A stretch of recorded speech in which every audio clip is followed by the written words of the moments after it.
we join the action for Q2 in race 2 with Rainis Nitish dragging it out with Choo Choo up to turn 1. Look at the contact between them and Nitish wisely slots into P2.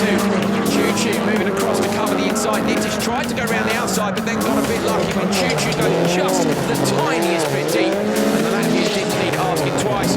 Choo Choo managed to hold on to this huge slide. Tight left on the inside, just clipped the bails. Went a bit wide again in the Joker lap. It was all irrelevant for Rainis Nitish, who took the flag at a decent time in the dry in the EKS Audi S1. Grey clouds were starting to come over the circuit now. You can see the wipers on for Haken as the rain started to fall. Scheider with a bit of contact with Debord got to turn 1. And into the distance went Toppy. Scheider trying to go with it. At this point now you can see the gravel is relatively dry on the line. There's a lot of loose stuff offline. But as I say, the rain was starting to fall. The umbrellas were starting to appear up in the grandstands. Tidy drive by both Hakkinen and Scheider.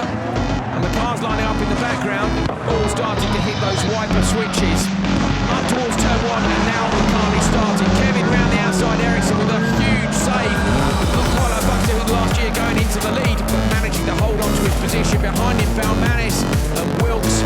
Big fight going on. Also Timmy Hansen, Sebastian Loeb tidy out front. And Loeb now, look at the dark skies in the background. You can see the umbrellas and you can see Loeb just having to be super tidy.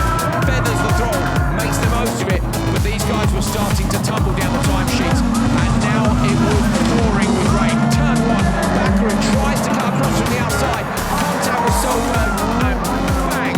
The Focus RX is in the wall and he got collected by his teammate Ken Block on the way out. Unfortunately for Baccarin, that would be game over. He managed to crawl round for about half a lap more.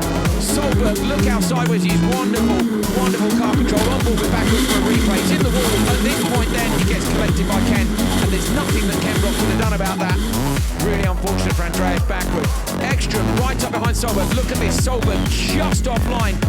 Ekstrom feathered the throttle, then booted it, found some traction, gave Solberg a little bit of a nudge, and the reigning world champion pushes the ex-world champion wide, and he held on all the way to the checkered flag. It would be irrelevant, I'm afraid, for these guys, despite the battling in the background, all this contact. Solberg gave it to Block gave it back to him.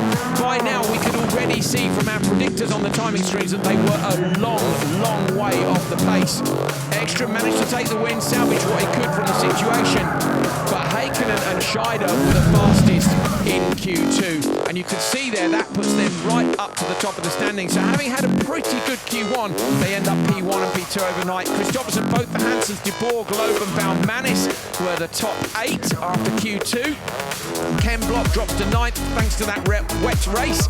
Rainis Nitish, Matthias Ekstrom and Petter Solberg all down towards the cusp of the semi-finals. At the minute, Ericsson, Lemonnier, Wilkes and Choo Choo are outside the all-important top 12, as are Gronholm and Andreas Baccarin.